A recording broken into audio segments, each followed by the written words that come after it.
우리가 만드는 국어 2학년 수업을 시작하도록 하겠습니다. 오늘은 1-1단원 시로 표현하기 중에서 이영기 시인의 낙화를 새롭게 살펴보도록 하겠습니다. 교과서는 20쪽 그리고 21쪽 펴놓고 수업을 들으면 되겠습니다. 우리 지난 시간에 김소월 시인의 먼 후일을 살펴봤는데 먼 후일을 통해서 우리가 시의 반어가 어떤 식으로 나타나는지 또 운율은 어떤 식으로 형성이 되는지 살펴봤고 오늘은 시에서 역설이라는 표현 방법이 어떻게 사용되는지 한번 살펴보는 시간을 가지도록 할 텐데요. 일단 먼저 역설이라는 게 뭘까요? 역설. 패러독스라고도 하는데 역설이란 무엇이냐?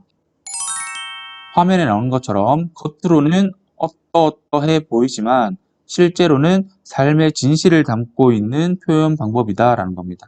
쉽게 얘기하자면 겉으로 봤을 때 언어적 워딩만 봤을 때는 말이 안 돼요. 모순되거나 불합리해 보여. 근데 그 워딩, 언어적 표현을 찬찬히 살펴보면 그 안에 뭔가 작가, 그 글을 쓴 사람의 의도가 담겨 있다라는 겁니다. 그래서 역설은요, 한 문장 안에 서로 반대되는 말 두 가지가 공존하고 있다라는 게 특징이고요. 두 번째는 함께 사용될 수 없는 말들을 결합시켜서 표현하는 게 역설입니다. 모순어법이라고 이야기를 하기도 하는데요. 이 모순이라는 것은 선생님이 1학기 때 얘기를 한번 했던 것 같은데 어떤 상인이 있었어. 물건 파는 사람이 있었는데 이 물건 파는 사람이 이렇게 얘기했습니다. 자기가 팔 창을 가리키면서 이 창은 세상에 있는 모든 방패를 뚫을 수 있다 라고 이야기를 했고요. 또 자기가 파는 방패를 들고 이렇게 얘기합니다. 이 방패는 세상에 있는 어떤 창도 뚫을 수 없다 라고 하면서 창과 방패를 팔고자 했습니다. 그때 이제 그 상인 앞에 있던 어떤 사람이 이렇게 말을 했죠. 아니 이 창은 다 뚫을 수 있다 했는데 이 방패는 또 다 막을 수 있다 그러면 도대체 무슨 말이 맞습니까? 라고 대묻자 이제 그 상인은 부끄러워서 뭐 물 싸고 도망갔는지 하여튼 그렇게 마무리가 되는 겁니다. 무슨 말을 하고 싶으냐 하면요. 이 모순이라는 것은 말이 안 돼요. 맞잖아. 세상에 있는 모든 것을 뚫을 수 있는 창 그리고 세상에 있는 모든 것을 막을 수 있는 방패를 동시에 팔고자 한다는 건 말이 안 된다라는 겁니다. 이 역설도 모순어법과 같습니다. 겉으로 봤을 땐 말이 안 돼. 근데 잘 생각해 봤을 때 그리고 글을 다시 찬찬히 봤을 때는 뭔가 진실된 뭔가가 있다라는 거. 우리가 시를 보면서 어떤 진실이 담겨 있는지 그 표현에 어떤 진실이 담겨 있는지 한번 같이 보도록 하겠습니다. 그럼 이 역설을 사용한 이유가 뭘까요? 역설을 사용한 이유는 일단 신선한 느낌을 제공하고요. 두 번째, 역설적 표현에 담긴 사실이나 진리를 강조하기 위함입니다. 신선한 느낌과 그리고 강조를 위해서 역설을 사용한다는 거 알아두면 되겠습니다. 자, 역설이 활용되는 다양한 예시를 한번 보도록 할 텐데요. 화면에 보이는 그림 보이십니까? 작은 거인들이라는 책인데요. 자, 이 작은 거인들이라는 책은 대한민국 자동차 부품 회사 CEO 13인의 성공 스토리랍니다. 자, 여기에 사용된 역설 어떤 게 역설일까? 작다라는 말이랑 거인이라는 말은 반대되는 말이죠. 거인은 크다라는 말이잖아. 작다랑 거인을 같이 사용하게 만듦으로써 일단 역설적 표현이 사용됐고요. 뭘 표현하고 싶어서 이렇게 만든 걸까? 이 표현을 왜 만든 걸까? 작은 노력을 통해서 거인과 같은 큰 업적을 이루어냈음을 표현하기 위해서 이 작은 거인들이라는 역설적 표현을 핵 제목으로 선정했다라고 우리가 생각을 해볼 수가 있습니다. 책을 읽어보진 않았지만 그렇게 알 수가 있겠고요. 자, 그러면 우리가 일반적으로 시에서 볼 수 있는 다양한 역설적 표현을 한번 보도록 할게요. 총 5개인데 자, 불러도 주인 없는 이름. 주인 없는데 부를 수 있어? 말이 안 되죠. 두 번째, 찬란한 슬픔의 봄. 찬란하다라는 말이랑 슬픔이라는 말은 반대되는 말이죠. 찬란하다라는 것은 플러스 요인이고 슬픔이라는 말은 마이너스 요인이니까 같이 할 수 없지만 작가는 이렇게 같이 표현함으로 인해서 봄의 느낌을 뭔가 다르게 나타내고 있다는 겁니다. 세 번째, 외로운 눈부심 위에. 외롭다라는 것은 마이너스인데 눈부시다라는 것은 플러스거든요. 이 외롭다라는 말이랑 눈부시다는 말이 반대되는 말임에도 불구하고 같이 사용됐다. 또 네 번째 볼게요. 우리의 사랑을 위해서는 이별이 있어야 하네. 사랑과 이별, 반대되는 말이죠. 사랑은 함께 있는 거고 이별은 그 사랑이 끝났을 때, 헤어질 때 쓰는 말인데 사랑을 위해서는 이별이 있어야 된대. 무슨 말인지 모르겠죠. 근데 시 전문을 보면은 무슨 말인지 이해가 충분히 될 겁니다. 자, 마지막 다섯 번째. 겨울은 강철로 된 무지개인가 보다. 자, 겨울을 나타내고 싶어 했나 봐요. 근데 무지개는 무지개인데 뭘로 된 무지개? 강철로 된 무지개래. 무지개의 이미지와 강철의 이미지 조금 다르죠? 상반된다고 볼 수 있습니다. 무지개는 좀 따뜻한 느낌, 강철은 차가운 느낌인데 같이 썼어. 왜 작가는 겨울을 강철로 된 무지개라고 표현했을까? 그 의미는 시 전체를 살펴봐야 되겠죠. 어쨌든 화면에 나오는 이 다섯 가지 예시에는 각각 이제 역설의 표현 방법이 사용됐고 역설의 표현 방법이 어떤 식으로 나타나는 건지 여러분들이 좀 눈으로 익혀 놔야 될 필요성이 있습니다.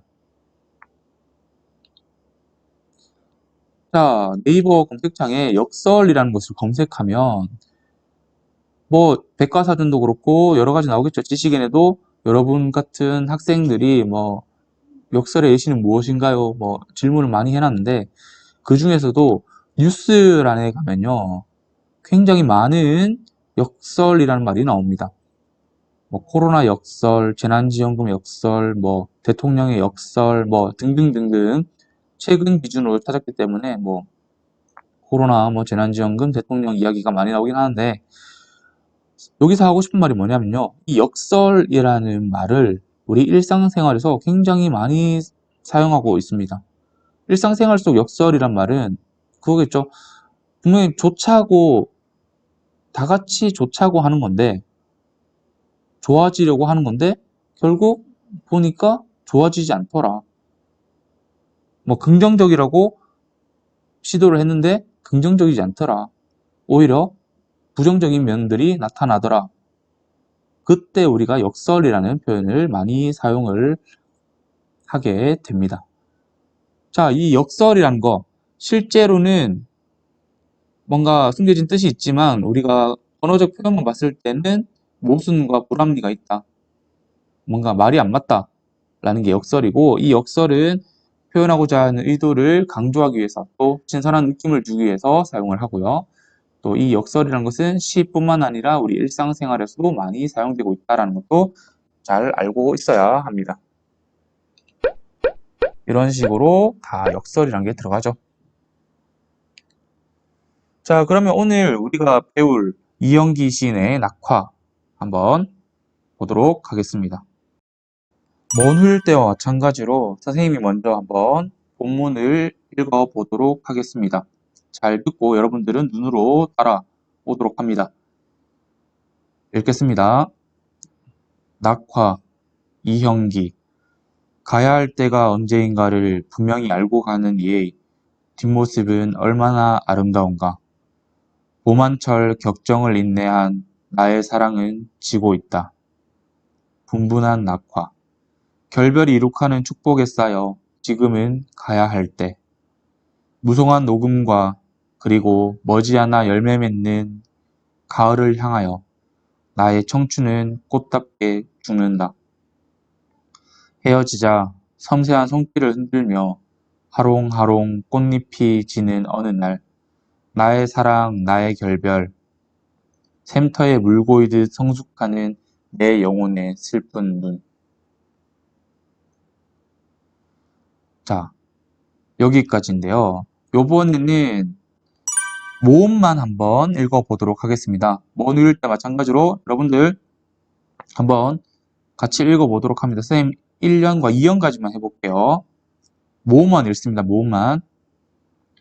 아야, 아, 에아, 어, 에, 이, 아, 으, 우여, 이, 아, 오, 아, 으, 이, 의, 위, 오, 으, 어, 아, 으, 아, 우, 아, 오, 아, 어, 여, 어, 이, 에, 아, 의, 아, 이, 오, 이, 아.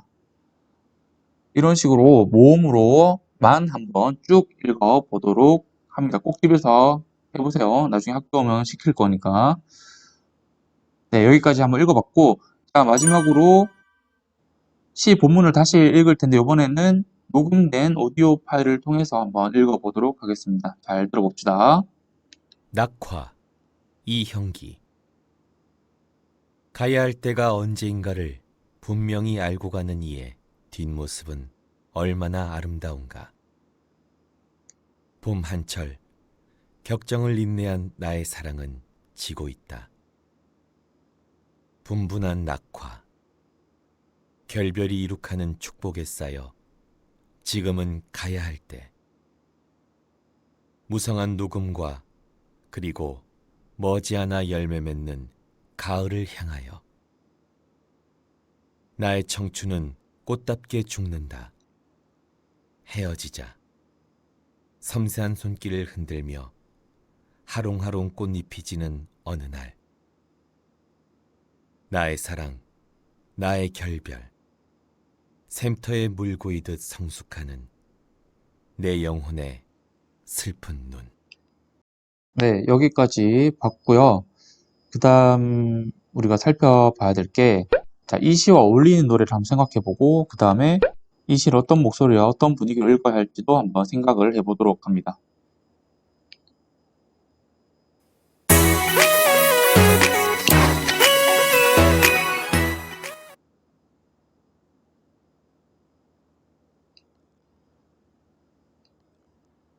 네, 오늘은 시에서 사용되는 표현 방법 중에 하나인 역설에 대해서 살펴봤고, 그 다음에 이영기 시인의 낙화를 한번 읽어봤습니다. 오늘 수업 마치고 나면 여러분들은 이제 교과서를 보면서 낙화에 사용된 역설적 표현을 한번 찾아보도록 합니다. 아시겠죠? 오늘은 여기까지 하겠습니다. 수고했습니다.